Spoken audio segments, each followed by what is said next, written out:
say something about politics by Good about. Sunday evening, high school sports fans. Joe Gillaway with Lingelstown Gazette Sports live from the Orchard Street studio. And this is our high school football Week 8 recap show.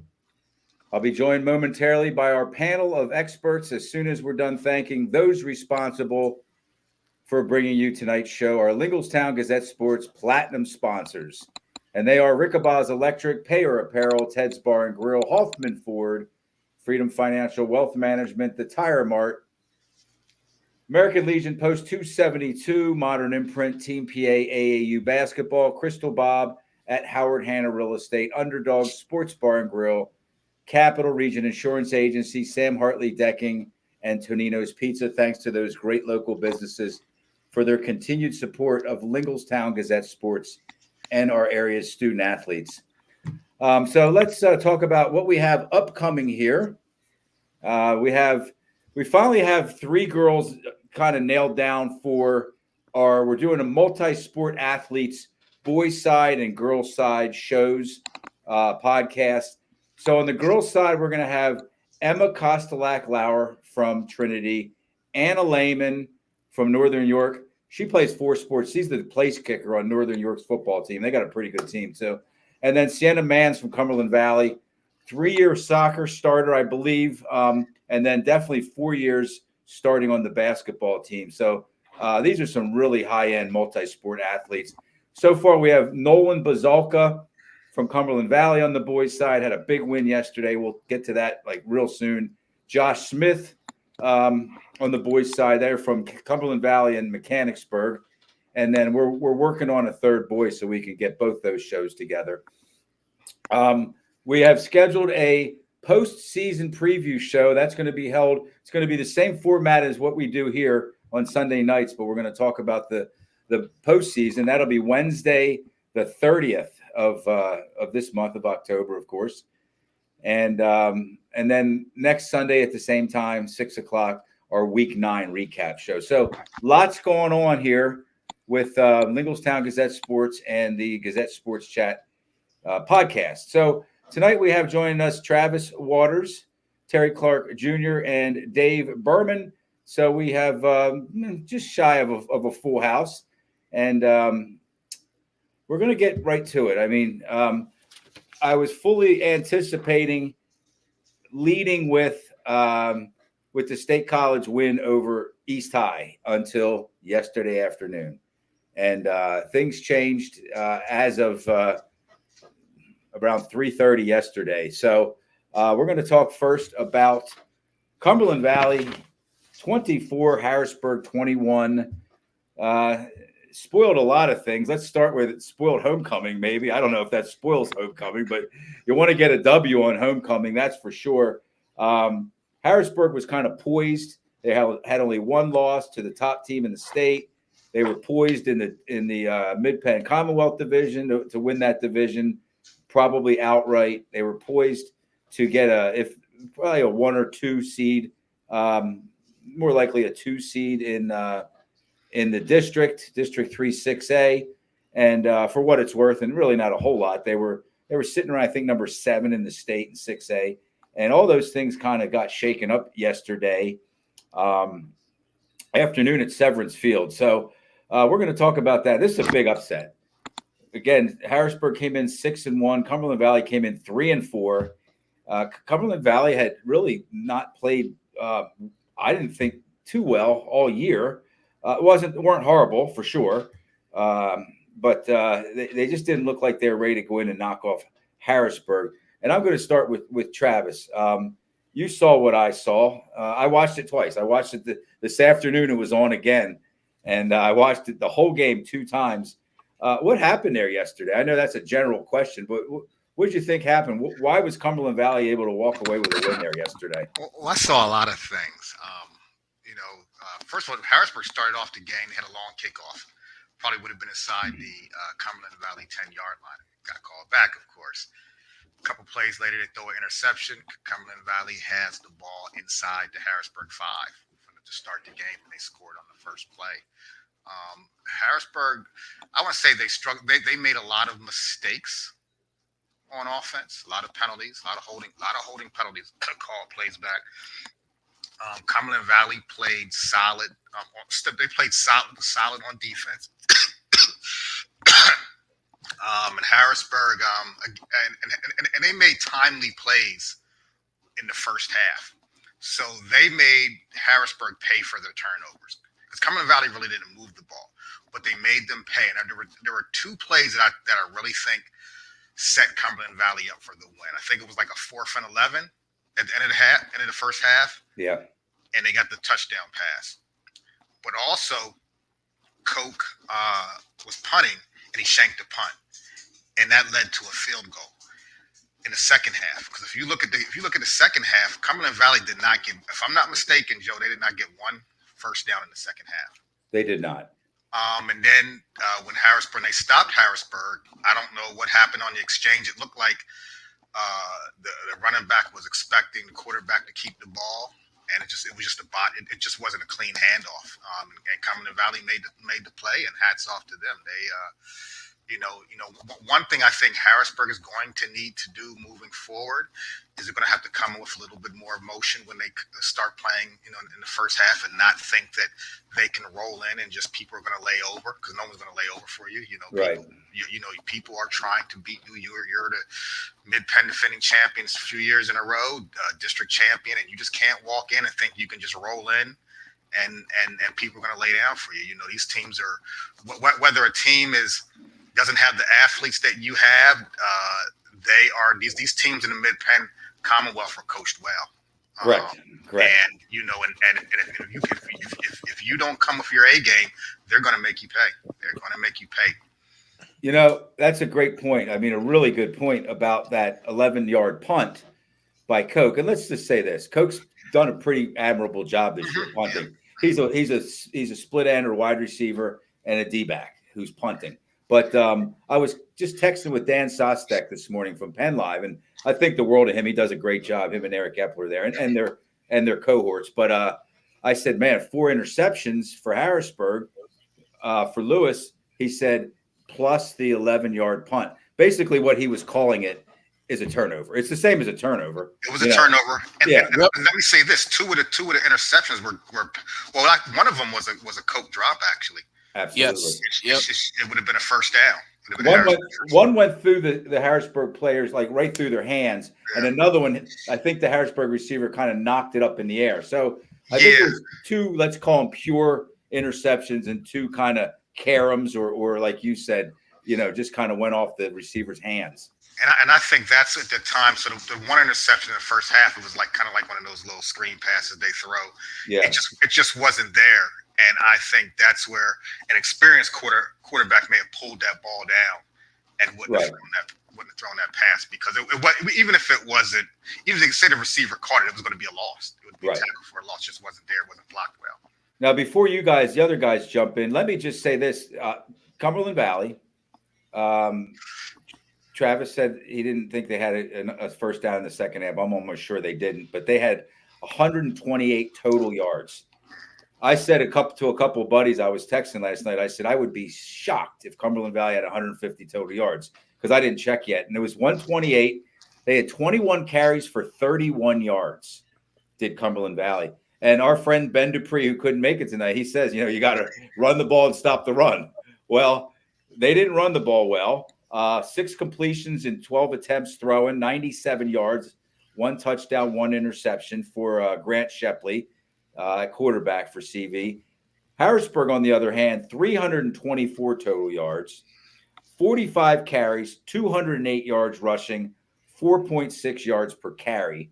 So they ran the ball and stopped the run, did Harrisburg, and it didn't do them any favors yesterday. And then Jayon Lewis, 10 completions, 22 attempts, 116 yards, 4 interceptions. So, the story was, Travis, you said it, Cumberland Valley was given opportunities, and they were able to take advantage of them, And I'm going to talk about Jalen. So he threw the interceptions, but he had 3 drops in one series in that third quarter. 3 drops. I think Kymir had so I'm saying Quincy had one. Quincy Brandon had one.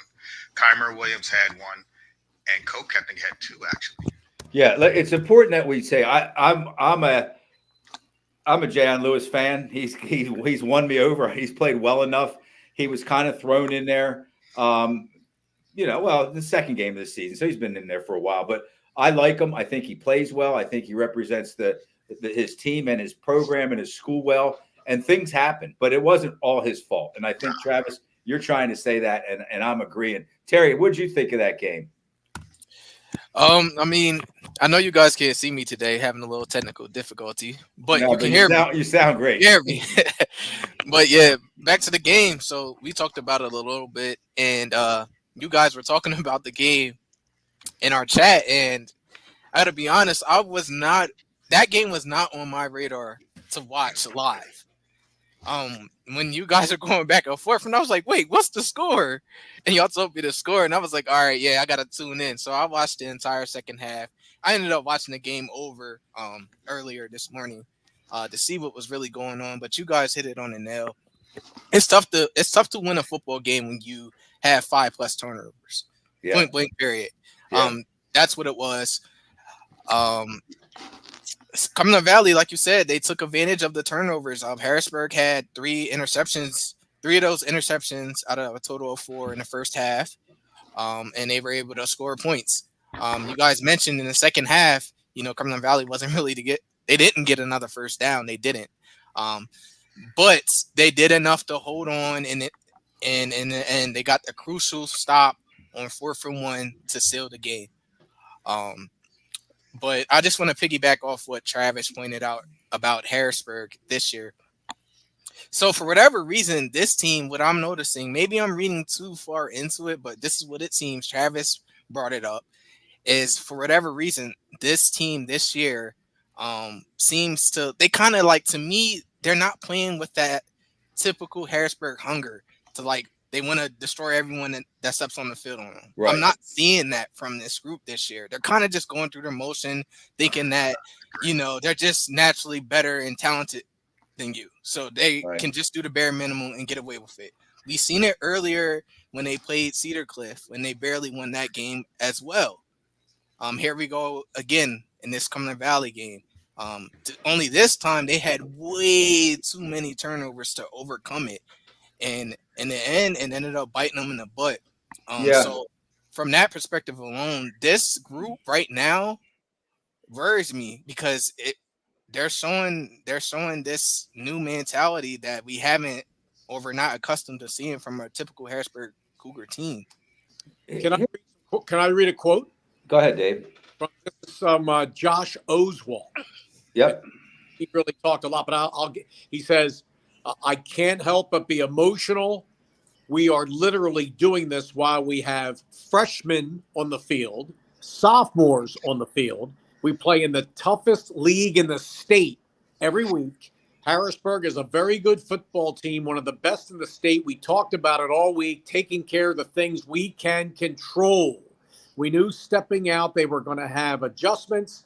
There was going to be another storm coming, but we got to be able to weather that. As long as we can prevail, we'll be okay. But yeah, I can go on and on. But Josh did a lot of great quotes after that game. So I didn't know they were that young. Well, I don't know how young they are. I don't know how many freshmen and sophomores they have on the field. But I know they do have. I know they do have at least one freshman that does get time. I don't know if he starts, but he does get time. Well, they looked grown up out there. That's the one thing I noticed. They didn't look. They didn't look like they didn't feel like they belonged there. They looked like they were okay with being out there and being in a big moment or big moments throughout the game. Did it look that way to you guys? Like they were okay with everything? Well, physically, they're. I mean, listen, I saw Cedar Cliff, I saw Chambersburg, I saw Altoona. These teams physically, from a physical standpoint, they're actually bigger than Harrisburg. Yeah, if you look at Harrisburg without Kevin Brown there, their offensive line is pretty small, and they're actually undersized. So physically, everyone can match up. People don't have the athletes. So I think from Harrisburg's standpoint in the past, where they were able to bully people. Okay, one thing about Harrisburg, when they needed a big play, they can get a big play. But over the last couple of years, what they would do, okay, when the game's on the line, we're going to line up and we're going to play smash mouth football and run it down your throat and control Right. it. And they can't necessarily do that right now with this, Right. especially without That's a Kevin great Brown. point. That's a great point. So they can't and then with their penalties, they can't sustain drives. That last one was really bad. I mean, I know they were running out of time and all that, but to put them in either a third or a fourth and 24 when they had to have it, that was rough. Mm-hmm. And one thing I noticed is that they get a lot of holding calls on the outside. A lot of their receivers are getting a lot of holding calls. Yeah. Yep. So were they good calls? What did you think of the officiating? Oh, I would imagine. I think they're good calls. I mean, it's just a technique thing. You understand when you're blocking, they allow you to hold inside the shoulders. When they turn, you got to let them go. You can't. Yeah, this L had nothing to do with the refs. No, absolutely no. And I always watched the sideline. Nobody was arguing on the sideline, on the Harrisburg sideline. And no disrespect to Cumberland Valley, but this loss was about Harrisburg. What Harrisburg absolutely, quite honestly. I'll give you two more, and I know this game wasn't about stats, but here's another stat that's just amazing: 67 plays from scrimmage for Harrisburg, 33 for Cumberland Valley. Yeah, it's crazy. They can control the time. That's amazing. That's it. It's still lost. And then here's kind of a hats off quote, or I'm sorry, stat. 7 straight losses coming in for CV against Harrisburg. And the closest game in that 7-game stretch was 16 points. So basically, they've just gotten blown out by Harrisburg for 7 straight years. Until I was the yesterday. PA for that game. It was Cumberland Valley at Harrisburg. Cumberland Valley won back in the fall of 2015. Yes, 2015. 34-7. That same year, you're not going to believe this, but I did. I was there. I announced this game too. Carlisle, they defeated Harrisburg that year at Severance Field, 63-25.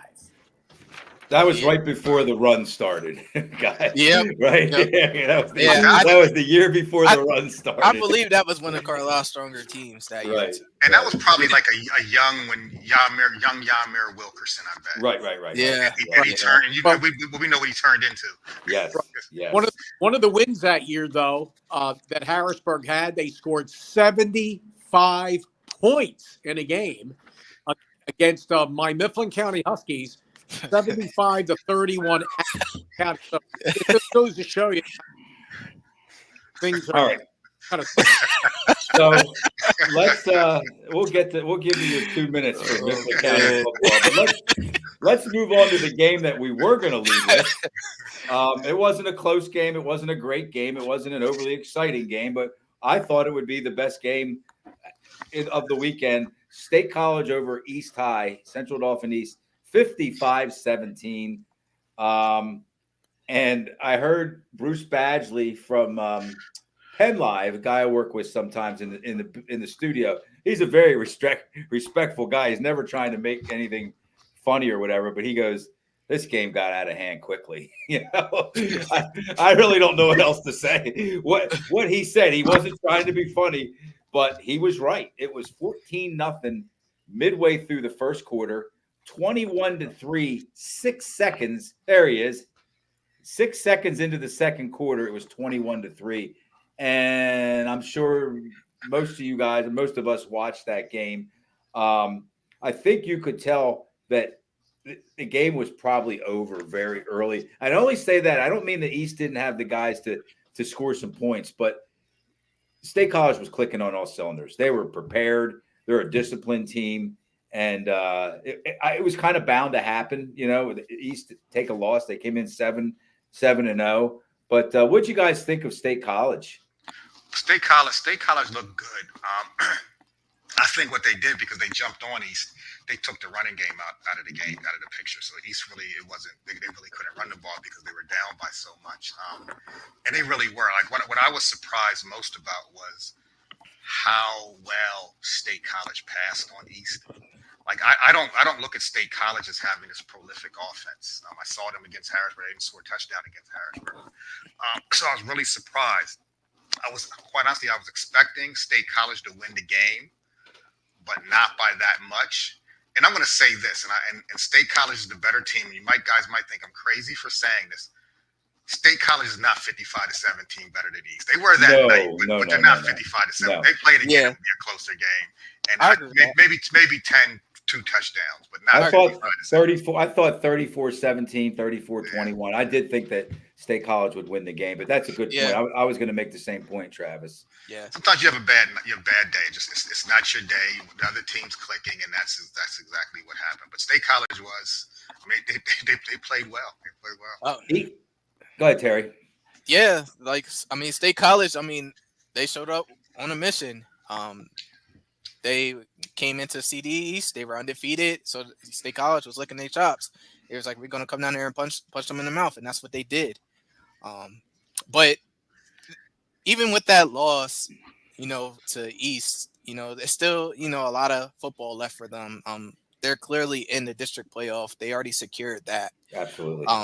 But they just got to take this L. It's only one loss, but they have to turn around and get ready for McDevitt. So they got to brush that off and get ready for McDevitt.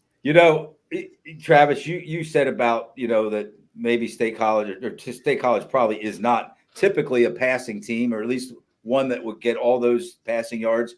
They had a perfect blend of passing and rushing. They had 300 yards passing, 300, and 164 yards rushing. That's an offensive coordinator's dream come true, to be able to kind of mix it up that way. And here's another figure for you. I hate to be the stat guy, but some of these stats from these two games were just so interesting. Parson, the running back for East, he ran for a country mile the first 5 games of the season, or 6 games of the season.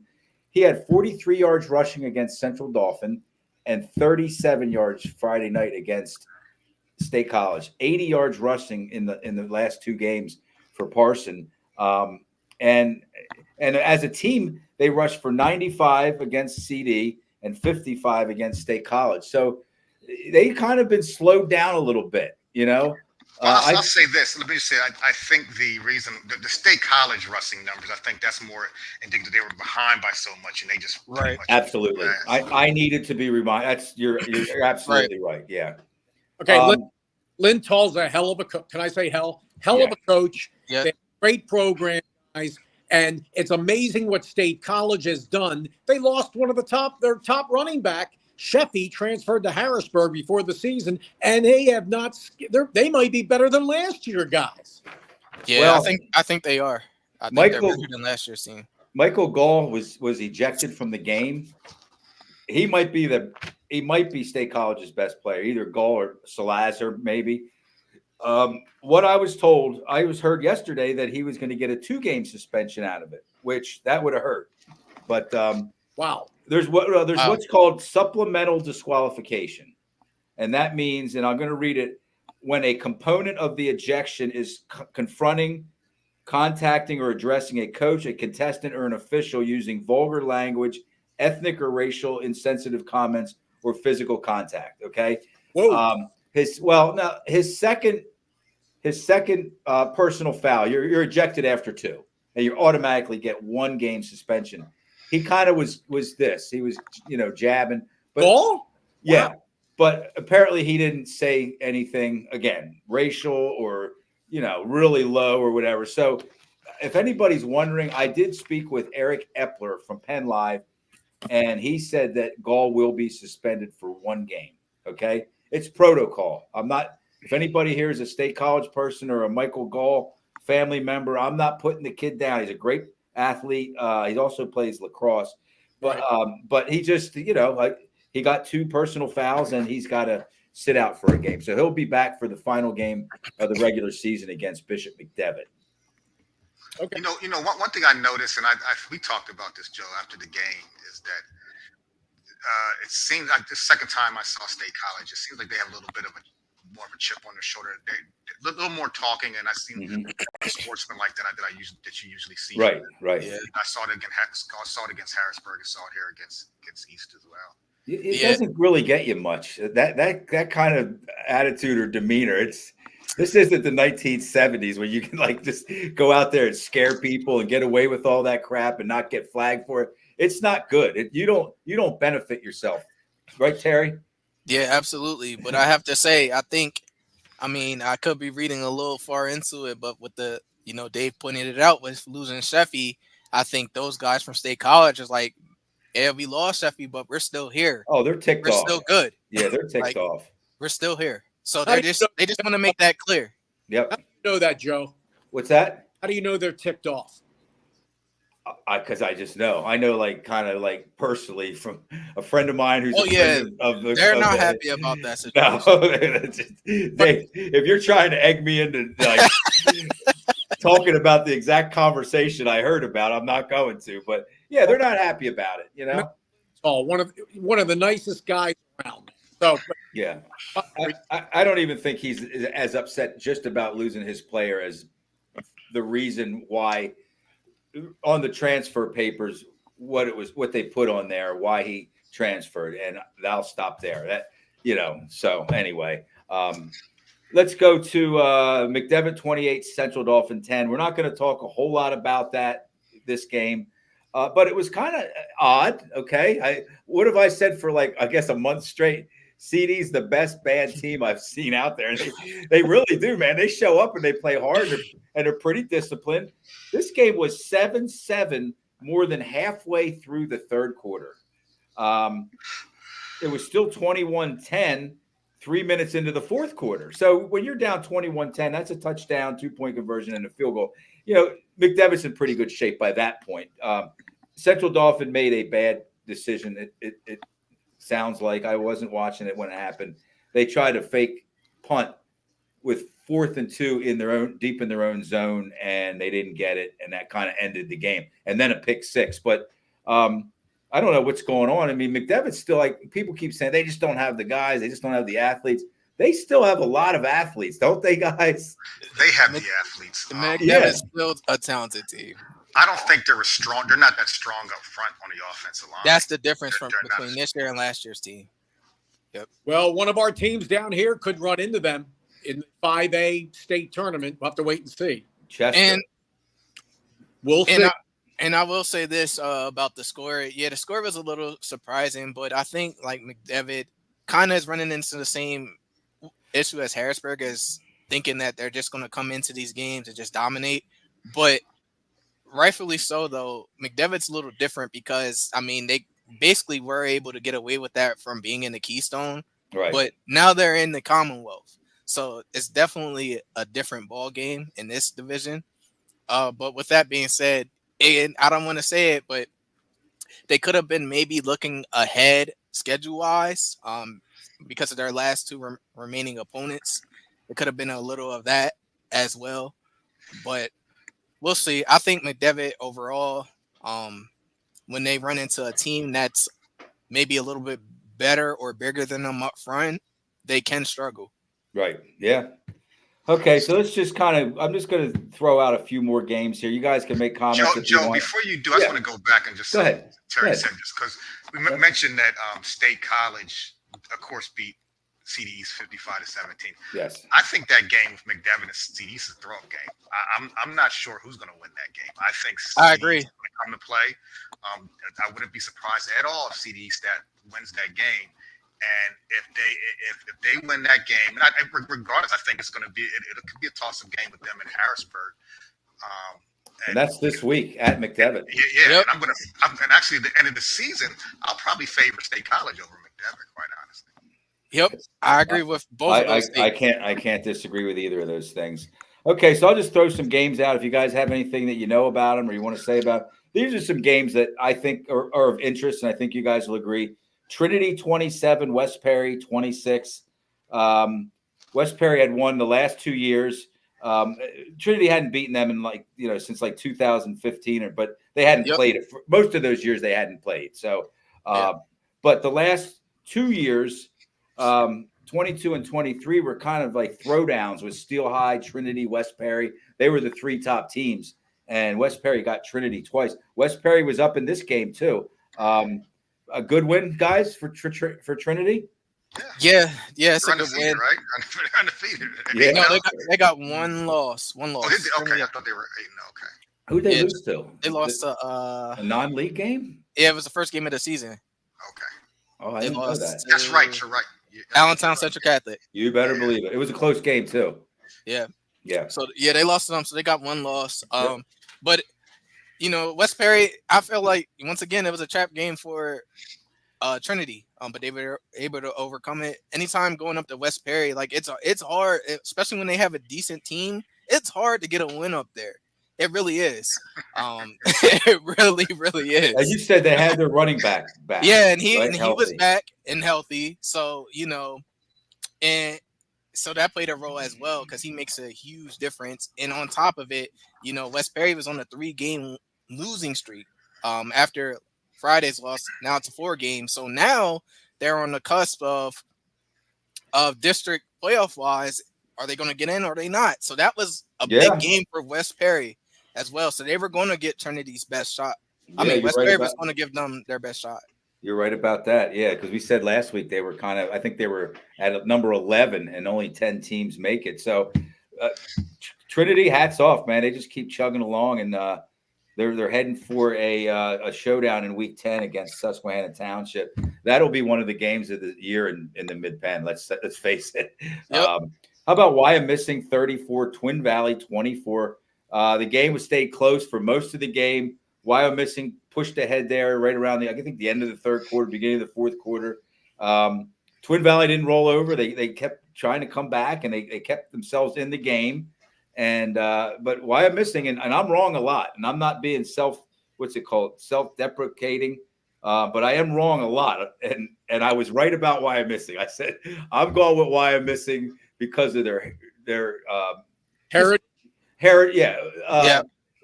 Until somebody proves me otherwise, and they look good out. They look like were you guys watching that? They look like Wyomissing.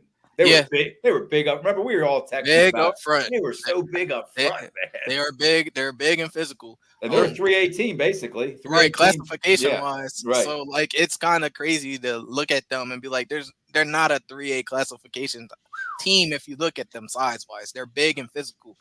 Their only loss was to one of our Delaware County teams this year. They came down and played Haverford School, the private school. Right. Yeah. That plays the Malvern Preps, and that was 20-3. They were right in that game. Yeah, that's not a bad loss when you're a 4A school playing. Yeah. So if you struggle against the run, you're not going to beat them. Right. Yeah, it's going to be very, very difficult to beat them. But can I say something about the game a little bit? Because I did watch it. So Wyomissing in the end, I think, like coming into the game, I probably would have gave Wyomissing, I would have picked them as the favorite to win this game, this matchup right now. Reason being is because based off of schedule wise, I feel as though Wyomissing played a little tougher schedule up to date, as opposed to Twin Valley. Twin Valley hasn't really been challenged all year. But with that being said, like Twin Valley's still a really, really good team. It's just Wyomissing. They're used to being a good team. I mean, they have been for years.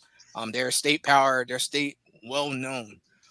So they brought that coming into the game. But another thing, preparing for the wing tee, like it's tough.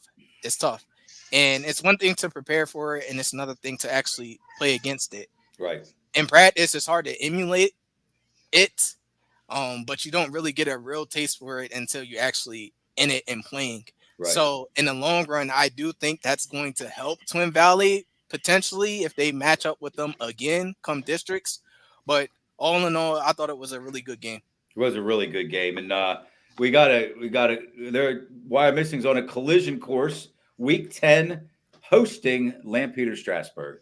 Yeah. So we just talked about the importance or the that Trinity Susquehanna Township game for the Mid-Penn. That's another one for the Lancaster Lebanon Conference. That's their equivalent down there. Yeah, huge game. So a bunch of Delco people checking in, Strathaven, Chester. Nice, awesome.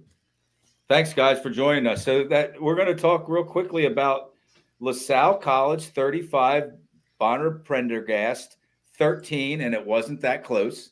Right. Bonner Prendergast scored the last play of the game. What I learned, did you guys know that if the clock's running and you score, it doesn't stop for the extra point?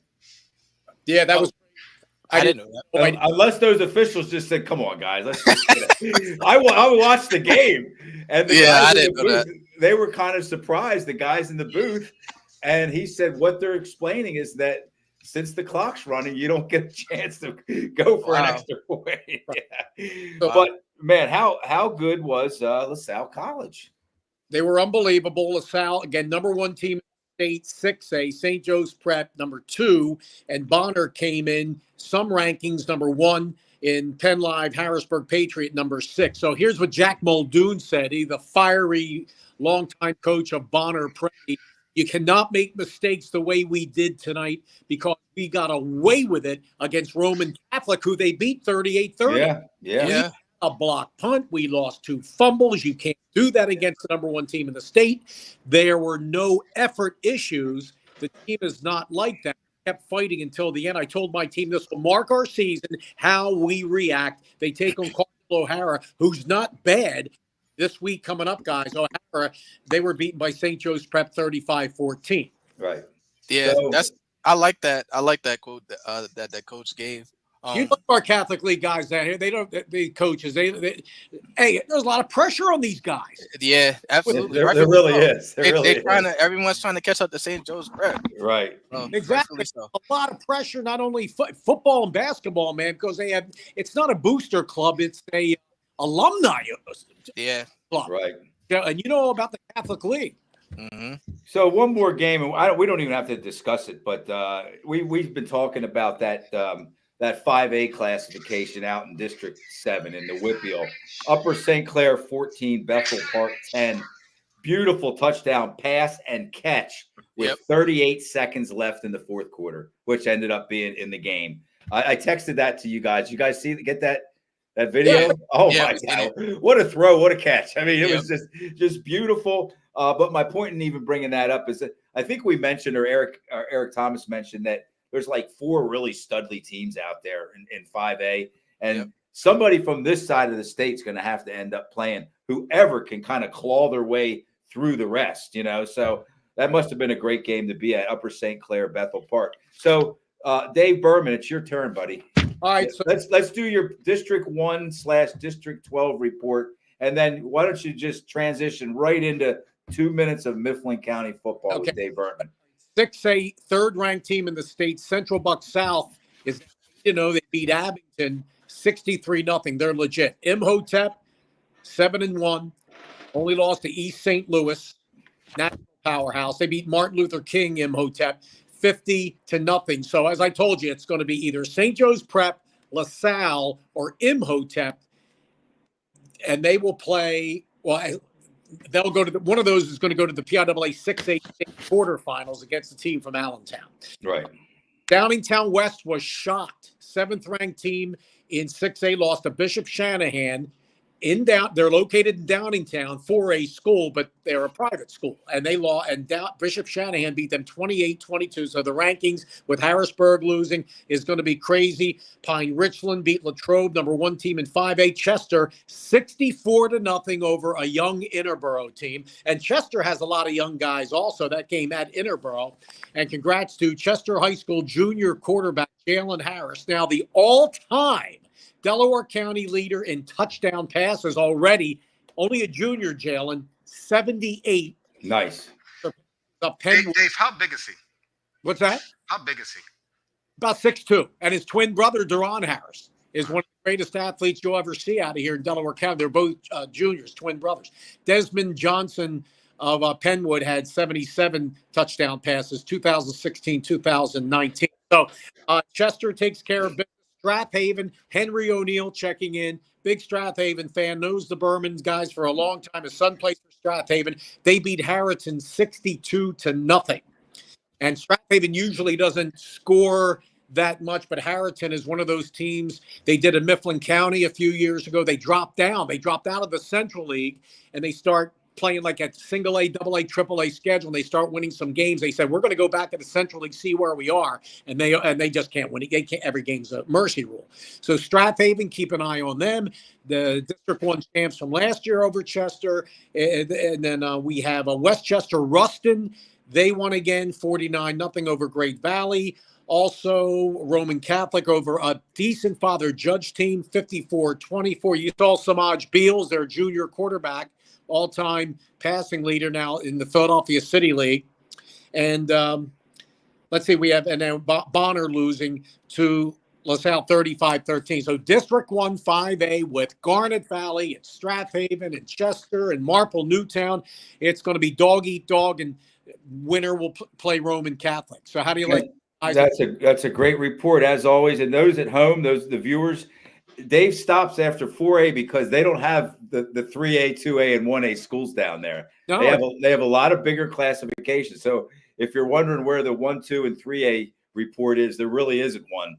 Right. All their schools are bigger. What a heartbreaking loss. Now, you guys, I know Mifflin County because I was the voice of their team 13 years on the radio up there before moving back to Delco 2015. But you guys know Lower Dauphin. It was 9-7. I watched the replay of the game, and both, yes, you would think a dynamic, low score. Both teams looked undisciplined, did not even look like they were really into the game. And that was like Mifflin County's automatically going to the District 6 5A championship against Hollingsburg. But Lower Dauphin battling for a position, and they just didn't seem fired up, but Lower Dauphin still pulled it out. 9-7. I mean, what do you know about Lower Dauphin? Lower Dauphin's they're one spot out of they're in 13 right now, and 12 make it in 5A. So yeah, they're I think, guys, correct me if I'm wrong, I think Lower Dauphin might have been picked to win that division by some people. Was that right? Yeah, I think you're right. I think you're right. Yeah. So I don't know what happened, but I watched 4 games at once on Friday nights. That was on my phone. So that means that's the least important one. But I saw what you saw, Dave. It was rough, Mifflin County should beat Redland, and they should beat Gettysburg, right? I don't know about Gettysburg. Gettysburg, I don't know about that either. Yeah. So no matter what, then we got to play Hollidaysburg, who scored 57. Unbelievable. Scored 57 points against young but still good Selinsgrove team. Well, that'll be down the road. I also saw a game Jersey Shore 4. They remind me of an enlarged Troy High School. A bunch of they came down here in Penwood Young at our facility down here at Penwood High School, Curry Field, and it was a 35-0 at halftime. Jersey Shore, and this is after taking a 4-hour trip from the Williamsport. They had no trouble dealing with the Penwood speed because they were way more disciplined than Penwood. But Jersey Shore, keep an eye on them. They're only 2-point loss to Hollidaysburg, 2-point loss to Spoken, which is the 8th-ranked 4A team in the state. So you'll see those two teams meeting again. And real quick, because I announced one of the Troy games this year, AA number 1. They beat Mansfield 56-13, North Penn Mansfield. So Troy is looking really good, guys. Okay, thanks, Dave. What about, I don't want to get into this too much, but there's been a lot of this lately. These canceled / rescheduled / postponed games. Threats of violence and actual violence. And I'm glad we have Travis here because you know more about this kind of stuff because you're in education and you're kind of upper echelon education where you would be somebody at a school that would get involved in incidents like this. Thomas Jefferson at Ringgold, it was homecoming. They canceled the game. Alleged incidents of misconduct Downingtown East at Coatesville. There was a shooting at a Coatesville bus. Canceled the game. Kennett at Unionville postponed due to a threat of knife violence. Jersey Shore Penwood moved to Saturday. Muhlenberg at Governor Mifflin. This was back on 9/20. Threat of gun violence moved the game to Saturday afternoon, kind of a after church game, But I guess I don't know the point that I'm trying to make, but there's a lot more of this going on than there once was. This is just in our little area here.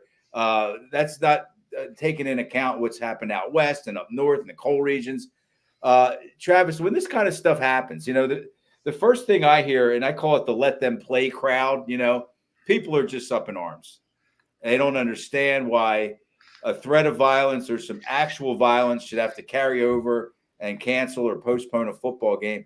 You're in education. You've been a principal and you've worked in let's just say the levels where you would be involved in this stuff. what are they thinking inside the school, like the superintendents, the principals, the athletic directors, when this kind of stuff happens? Well, they're going to err on the side of caution. And no school district, whether superintendent, school board, is going to take a chance of something tragic happening at their school. This is post Columbine. Right. Pre Columbine, I think a lot of people, we probably would have maybe done a little bit of an investigation. Okay, we don't think this is credible. Maybe we increase police presence, but you're still going to play the game. Post Columbine, that's not going to happen. Some of these school shootings. You're talking about, the game started at 7:00. After folks are still on campus after 9:00. It's dark. A lot of people who come to high school games are not there to actually watch the game. And you just have to be cautious. I know people say, we'll let them play. But if something happens, they're not going to say, well, they should have let them play. They're going to blame the school districts, and the school district's not going to take that chance. Yeah, they have children's lives in their hands. That's right. Basically, not just children's lives, but everyone who's on that. Everyone who is on campus for that game, the district is responsible for. All right. Yeah. Kennett Square got their game in with Union. Yes, they did. Kennett won at 32-15. Kennett High School grad kicked the game-winning field goal for Penn State yesterday. Oh, that's beautiful. Yeah. So, what I do when it comes to these games is I admit that I don't have enough information. I admit that I don't have the information that Travis may have, just generally speaking, because he does that professionally. He gets involved in stuff like that. But I would rather people be safe. I would rather try to get the games in if you can, maybe the next day or Sunday. You can't play 2 games in 1 week. You have to. You guys know football as well as I do. You have to get that game in like the next day or maybe Sunday, because Saturday it's time for film or weight training, or really the next week's practice starts Saturday morning. Okay. So you can't say let's play this game on Tuesday and then the next game on Friday.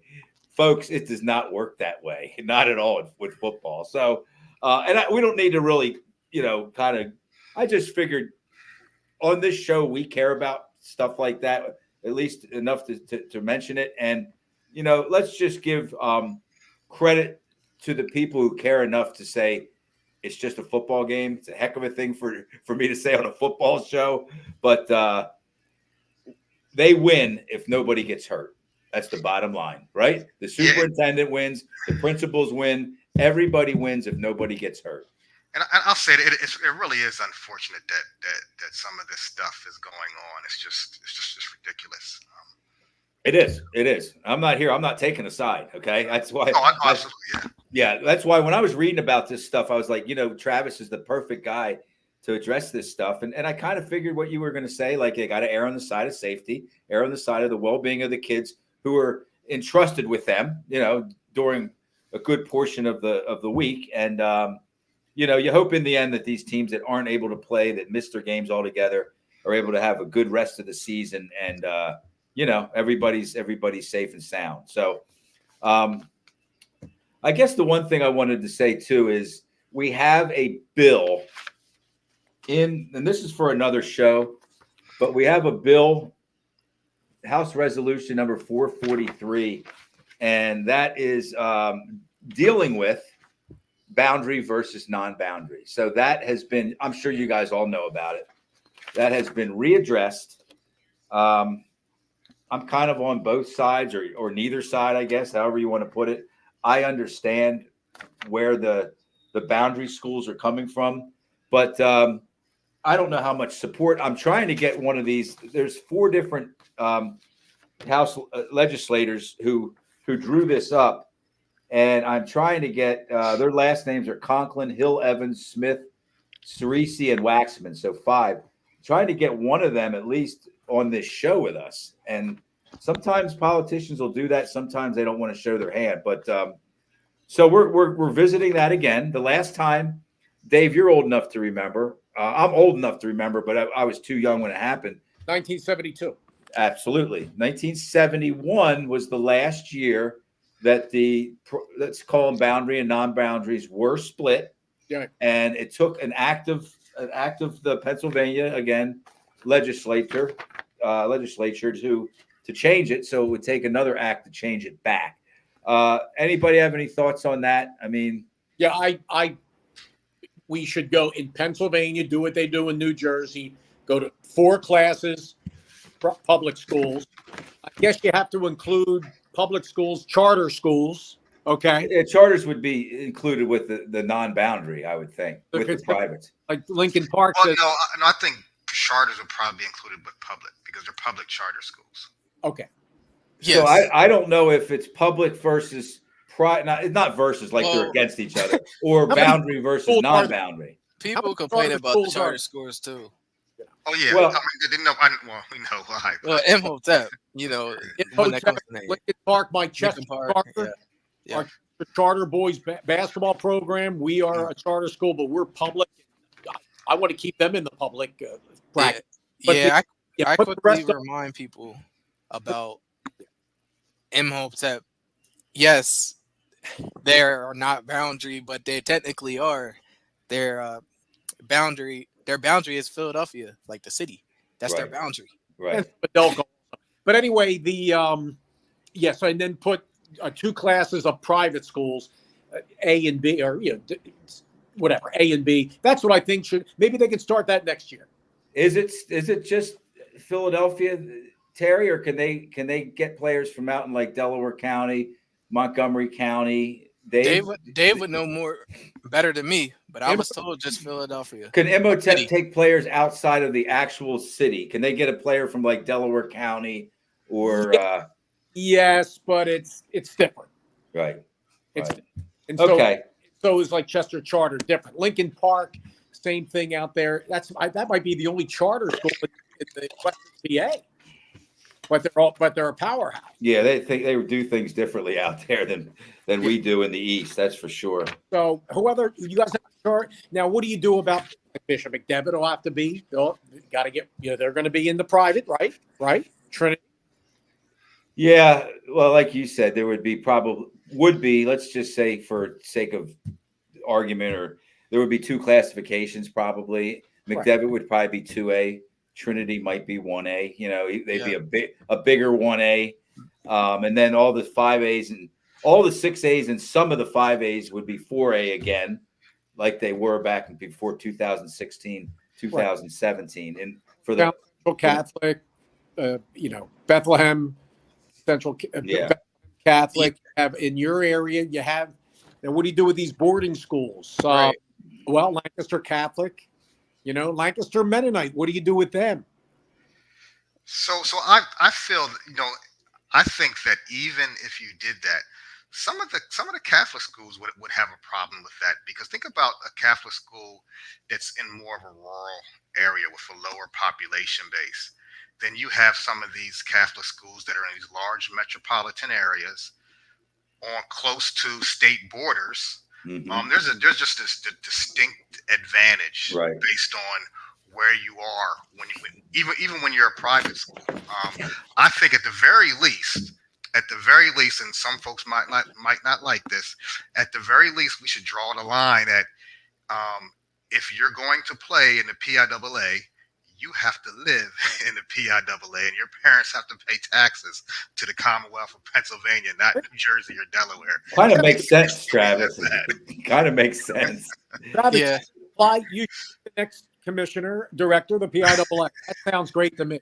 Well, what we will do, because I don't want to bore people, but it's a thing. We're talking about football, and that. Yeah, because I got a lot to say about that, but we can do that another time. If you got something else to say it. Yeah, so overall, I'm going to try to keep it as short and sweet as possible. So overall, I'm on the side of, I don't necessarily believe we should split. And basically, the reason why I don't want to split is because I just feel as though it just waters down Pennsylvania if we do that. I personally like seeing the best teams play in the state championship games. I enjoy that. I like seeing our best product in that environment. I also am a firm believer that if we do this splits, I think in general, New Jersey has this problem right now. Since we're talking, Dave brought up New Jersey. I think that the Catholic League out there is very much a lot stronger than their public league. The reason being is because a lot. I mean, that's where a lot of the kids and players and parents feel as though that's where they should be. I fear that if we do that, that's going to happen here as well.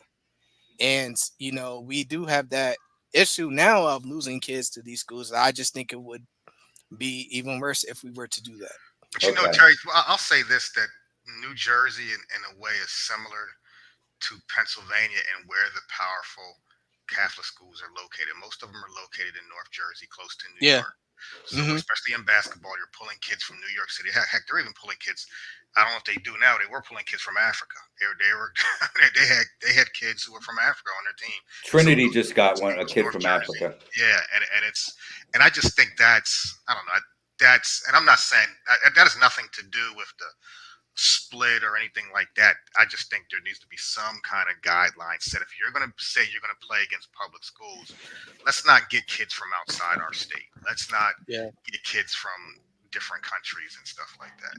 Yeah, but I will say this to piggyback off of that, like with the District 12 and PCL in general, this isn't something that they just started doing. They have been doing this. Like they have been getting kids from New Jersey. They have been getting kids from Delaware.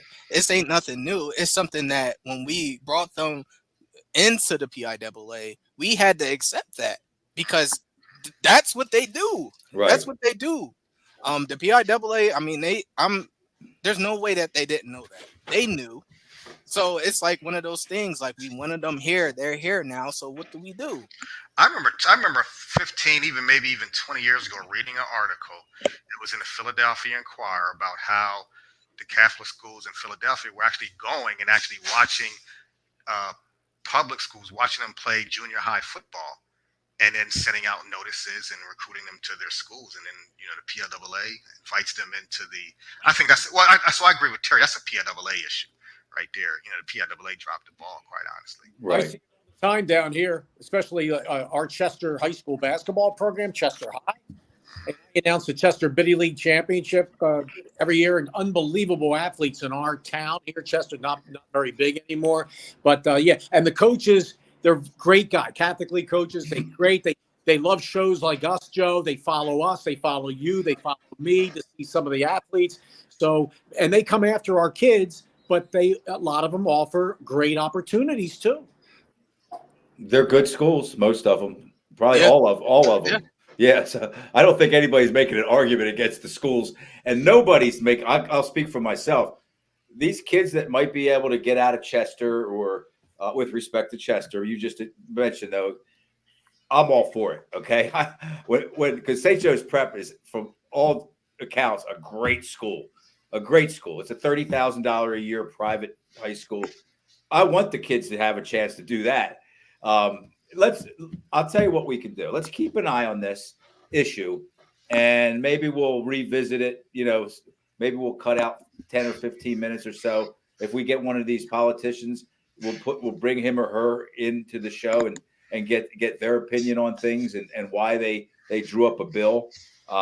So that's what's going on out there, though, folks at home, that there is a bill that hasn't been voted on yet, and there's I'd call it an outside chance that the privates and publics will be split. So how about upcoming in week 9? We got some barn burners here, guys. East at McDevitt. You guys both mentioned, Terry and Travis, you think that don't underestimate East, even though, yeah. Harrisburg at Central Dauphin, that's not really that. We talk about good matchups versus not good. Harrisburg, I don't think Harrisburg likes Central Dauphin too much. I just get that feeling, and I think they kind of go out of their way. Harrisburg will be ready for that game. You better believe it. They'll be ready to go for sure. It used to be like a big rivalry, and I guess maybe you could say because of the communities or whatever, it still is. But it's kind of like Tiger versus Antelope in terms of what kind of rivalry it is right now.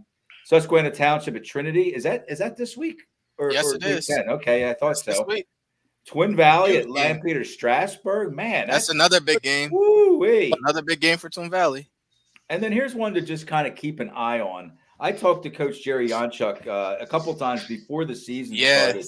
I know. They are playing at Archbishop Hoban Yep. in Akron, Ohio. He had a free week 9, and he goes, you know what? We couldn't get anybody to play us, and that happens. You know, you guys know that it happens where you just some of the better. I know Cal Everett's had a hard time with filling some spots, and I know Glenn McNamee at Central Dauphin has too. And he said, man, Joe, I found this opportunity in Akron, Ohio, this Archbishop Hoban. Archbishop Hoban in the last 10 years is 124-15, okay, with 5 state championships. So, They're the real deal. Yeah, this year 6-2. They did lose to Archbishop Spalding 28-14 Hoban, and they lost to Walsh Jesuit. Let me give you a quick update on St. Edward, Ohio, who Hoban plays after Central York. Remember St. Edward? Yeah, St. Edward's. Yeah, they beat up on Pittsburgh Central Catholic. Yeah, right. All right, they are this year. As my computer is slow right now. Hang on, I'm getting there, guys. I'm getting there. This is really here we go. They've lost 1, 2, 3 games. So, but it's a really nasty competition. So, yeah, down here we've got Roman Catholic. Their next 2 games will be against LaSalle and St. Joe's Prep. So keep an eye on that. Oh, it is prep week. It's prep week. Yowza. For Roman. Roman has prep this week, right? Am I wrong about that? Yeah. Yep, that's what I thought. Yeah, let me go. Yeah. So, have you guys ever met Rick Preet, the Roman Catholic head coach? I have not. He's in our group. Is he? Oh, yeah. Yeah, he's in there. Awesome guy. Just the greatest. Maybe we get him to come in for a few minutes one of these Sunday nights. I'd love to have Dennis Shaw from Chester come in since I announce their games. Well, I mean, it's only it would be like a 5 to 8 minute, cameo, and I'd love to have a guy like that, that bring him in and let him talk, Yeah. So Roman is at St. Joe's Prep on the 19th. That's Saturday. Would that be Saturday at 8:00? The 19th, October 19th. And then the week after that, they're at LaSalle. So there's crazy way to end the regular season. St. Joe's Prep has their own live free TV network too, by the way. So they're the high school kids, but they do a good job. And of course, LaSalle is Bob Long Sports, which is free. Yeah. All right, well, fellas, thank you. I want to say something. I haven't said this yet. We're 8 weeks into this now, and we get a lot of viewers, man. And I just want to thank those who view. I know I get texts and phone calls, and we're not ESPN. We're not trying to be ESPN. We're a little old Central PA podcast, and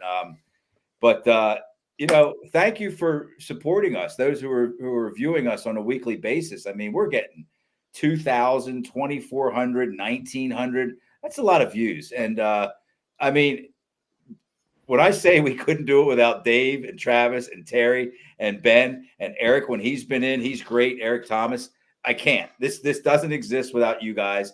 Everybody here is a volunteer, and we watch football together. Sometimes we text each other throughout the week, throughout Friday night, Saturday afternoon, and we just come in here kind of shooting from the hip, and I'm having a blast. So thank you guys on the. I call you my panel of experts because you are a panel of experts, and I mean that. And thank you to all the viewers. And just a reminder, we are going to do Wednesday, the 30th of October. We're going to do a postseason preview show. So we'll do our regular Sunday night on Sunday, of course, and then Wednesday. That way we can deal with all of what happened in Week 10 on Sunday's show, and then deal with the postseason on Wednesday's show.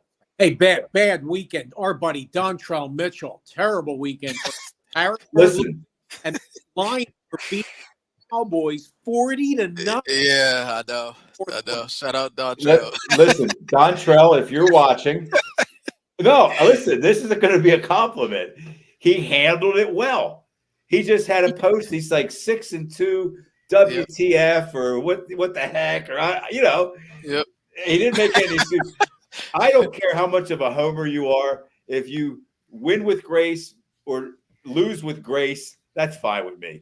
I mean, he can't help it. He loves Harrisburg. He's a Harrisburg guy. Passionate Cougar fan. Cougar fan. Exactly. So Exactly. nothing wrong with that at all. He made no mistakes, no excuses. Go ahead, Travis. So I was going to say, Dave, you mentioned the Cowboys, but I did want to mention Aiden Hutchinson got carted off the field.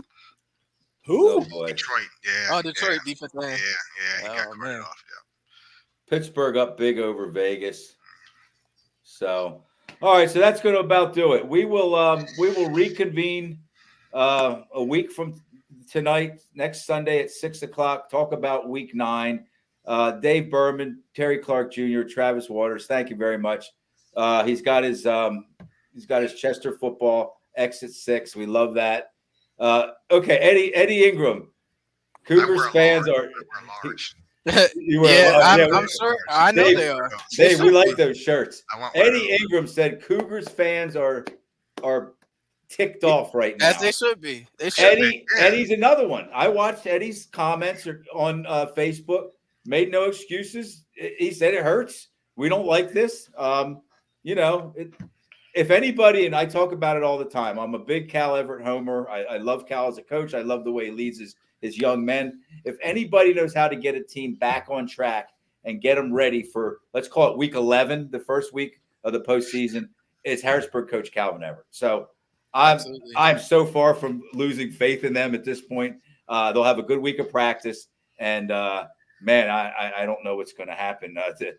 They play Central Dauphin, I think.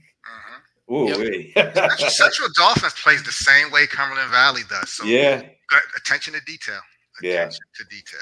So Eddie, thanks for viewing, watching us, and we really appreciate it. And your Cougars will be fine. So that's going to about do it for Dave and Terry and Travis. I'm Joe Gillaway. This is the high school football recap show, and we'll see you next Sunday. Thank you.